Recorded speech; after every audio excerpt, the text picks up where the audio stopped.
volta aqui no seu Conexão, hoje falando a respeito de educação, até rimou, hein, Bianca? Bonito, né? Com o nosso convidado muito especial, nosso colunista, Rodrigo Udo. Rodrigo Udo, pai do Benjamin, esposo da Malen. E prefeito de Maringá. Olha só, quero mandar um abraço... Hashtag só que não.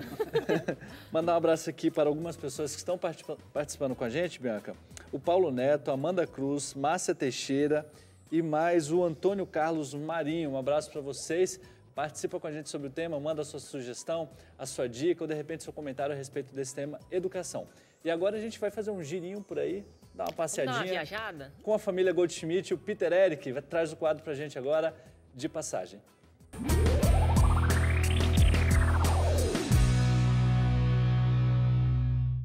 E aí, pessoal do Conexão Jovem, tudo bom com vocês? Bom, deixa eu me apresentar primeiro.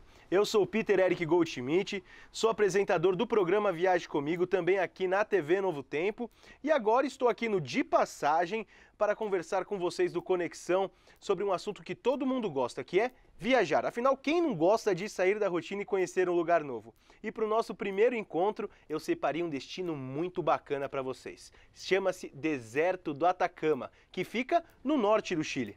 Bom, para você chegar no Deserto do Atacama, o jeito mais fácil é você pegar um voo até Santiago, a capital do Chile, e depois um outro voo até Calama, que é a principal cidade na região norte do país. De lá, você tem que ir para San Pedro de Atacama, que é um oásis no meio do deserto. San Pedro de Atacama é usado como base para você conhecer o deserto.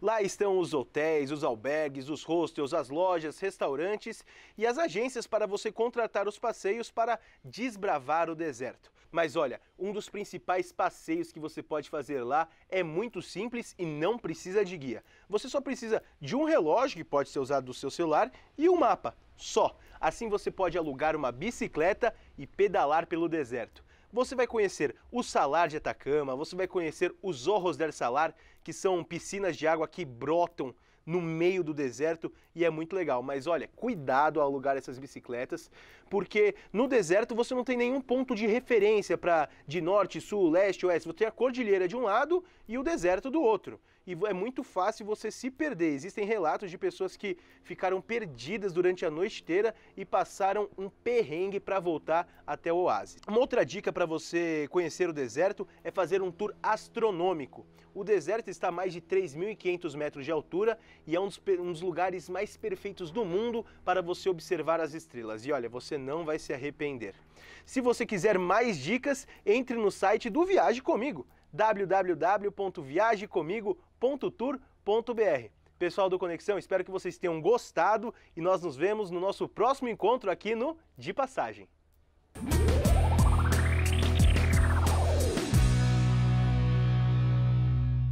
Valeu, Eric. Obrigada pelas dicas aí de hospedagem. E você pode participar com a gente, fiquei olhando muito tempo para cá, né? facebook.com/Conexão Jovem Oficial. Você pode deixar aqui o seu pitaco, o seu comentário. Hoje o tema do Conexão é sobre educação. Essa rima Gostei bacana, do seu né? pitaco. Deixar o pitaco, né? Aí. Deixa o pitaco aqui com a gente.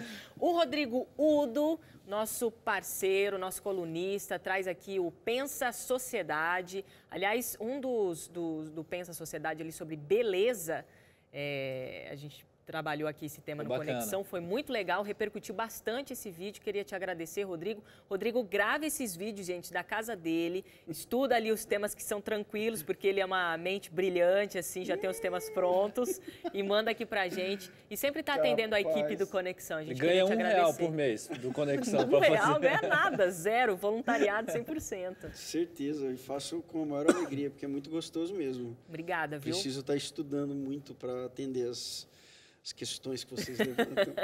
Show. Rodrigo, hoje o tema aqui é sobre educação. Você é professor, você já dá aula o quê? Uns 14 anos? 13 anos. 13 anos. Esse ano, 13 anos. Você é uma pessoa que gosta do que faz com paixão, faz com amor. Isso é evidente, porque eu acho que senão você já tinha deixado há muito tempo essa área. É uma pessoa que realmente professa, né? O professor vem disso aí, né? De professar, né? Vem de professar ideias. Interessante isso, né? A gente planta uma sementinha no coração dos indivíduos e essa sementinha ela vai ter que prosperar por algum tempo, que me faz pensar o seguinte: se a situação da educação do Brasil anda como está, que sementinhas nós plantamos lá atrás, né?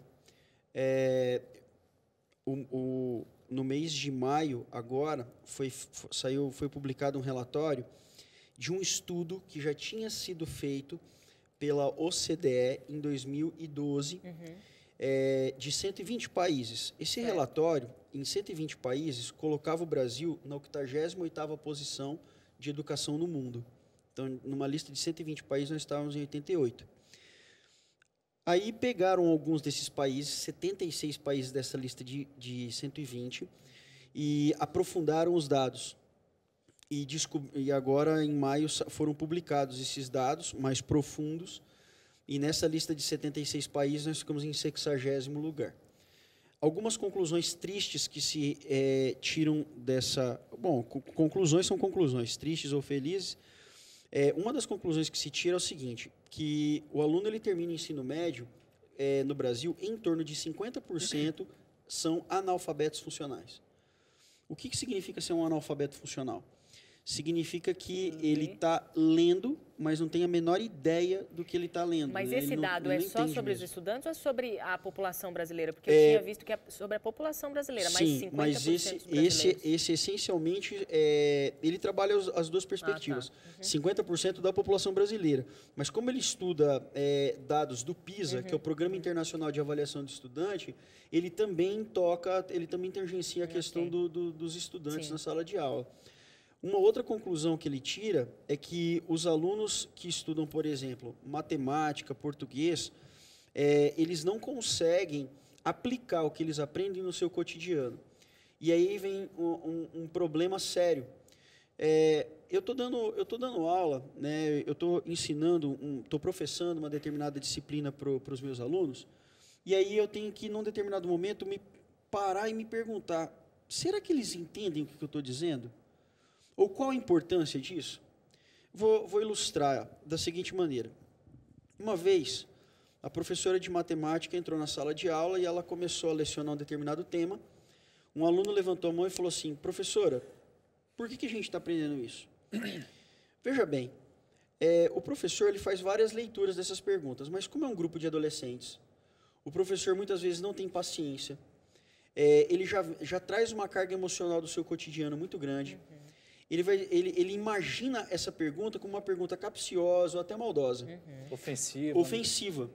Né? Só que o interessante é que boa parte dos adolescentes, quando eles perguntam, eles realmente têm curiosidade de saber. Para que eu vou usar isso? Para que eu vou usar isso?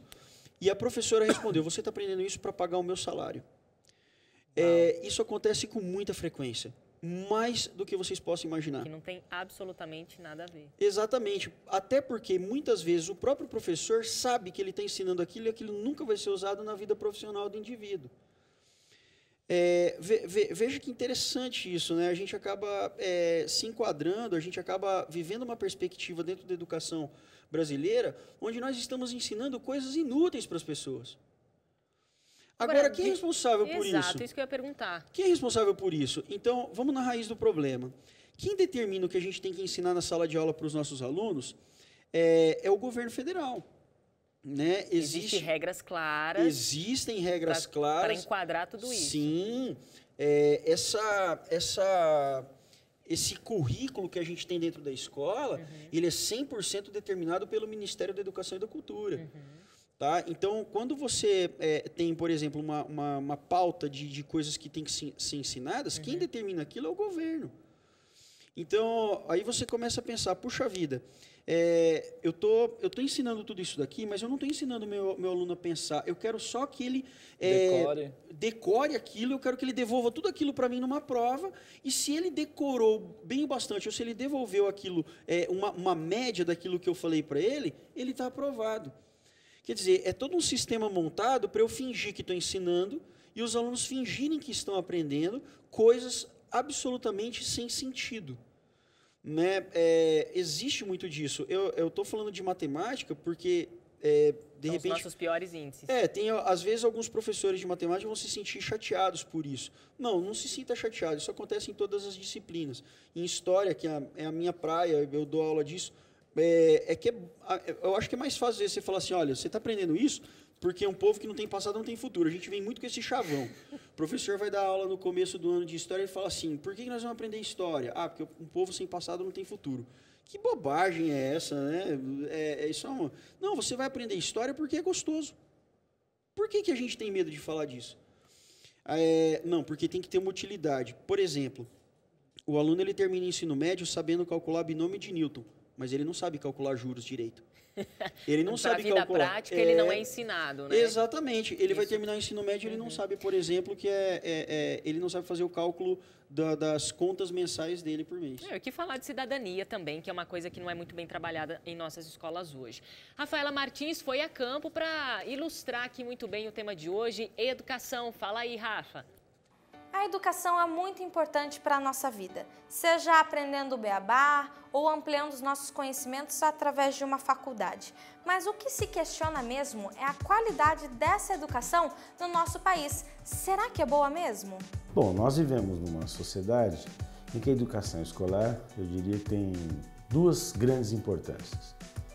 A primeira delas, não pela ordem de importância, diz respeito ao seguinte: a escola é um espaço de aprendizagens que não seriam possíveis se nós não estivéssemos na escola.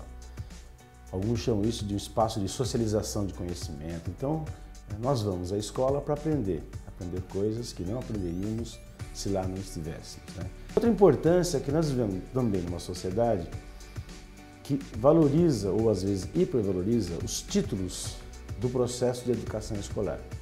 Então, a inserção, por exemplo, no mercado de trabalho, muitas vezes é condicionada essa inserção pela posse de um título escolar, quer seja do ensino médio ou de um curso de educação superior. Nesse sentido, a educação escolar ela dá chamadas credenciais para inserção em alguns lugares ou postos, especialmente no mundo do trabalho. A boa notícia é que a educação escolar no Brasil, em todos os seus níveis, incluindo a educação superior, ela está se expandindo no atendimento. Quando a gente olha historicamente, há grandes conquistas. Contudo, mesmo nesse terreno, ainda nós temos muitas coisas por fazer. Por exemplo, nós temos um contingente de adultos que não cursaram educação escolar. Para vocês terem uma ideia, estima-se que da população brasileira, das pessoas com 18 anos ou mais, 80 milhões não têm o ensino médio, a etapa, né, que conclui a educação básica. Então, ao mesmo tempo que nós expandimos o atendimento, esse atendimento ainda não se fez para todos. Quando a gente olha, por exemplo, a educação infantil para as creches, que é um direito da criança, independentemente da condição socioeconômica dela, de sua família, esse é um atendimento que em muitas cidades brasileiras é negado. Quando nós olhamos, por exemplo, para o ensino médio, mais um dado, considera-se que a faixa etária ideal de atendimento é dos 15 aos 17 anos. E quando nós olhamos para a população brasileira de 15 a 17 anos, só metade está no ensino médio. Em torno de 30% ainda está no ensino fundamental. Um outro elemento, talvez que seja um elemento negativo, é que essa escolarização, para os que conseguem frequentá-la, ainda não tem os resultados que, por exemplo, nas comparações internacionais, fazem com que o Brasil se destaque negativamente. Então isso é um desafio, né, que nós temos para as políticas públicas em educação. Que a educação do nosso país precisa mudar, nós já estamos cientes. Mas o que você pode fazer então para melhorar essa condição?